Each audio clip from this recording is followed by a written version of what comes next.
There are a couple of things you may want to know about the plan cache in SQL Server. First thing, there will at least be one plan for every given query in SQL Server. There can be cases where you have more than one plan for a given query. For example, if your query is parameterized and there are a variety of parameters, in such cases you might have more than one execution plan in the plan cache. There can always be a case where the query text is same, the signature of the query is exactly same, but it's run from different sessions or it's coming from different applications with different set options. In such case, for exactly the same query, you might have multiple plans because they have different set options.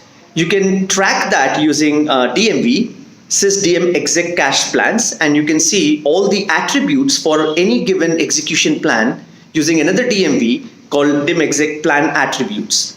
Plan attributes is actually a dynamic management function which will take the plan handle. So of course you can join both the DMVs and you can get more information. There's another interesting thing about execution plan. Of course, a plan in the plan cache can stay for quite long unless memory is required for other plans, in which case your plan, depending on its usage frequency, it may get kicked out of the plan cache, and your plan may also be triggered for a recompilation. Even that can happen. Now, there is a myth that there is estimated execution plan and there is actual execution plan, and these are two different plans. That's not true.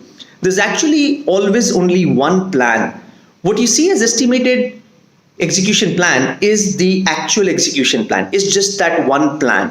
When your query is running and it has executed, you can say that your query plan now has runtime metrics or runtime statistics. So the estimated execution plan is the actual execution plan with runtime metrics.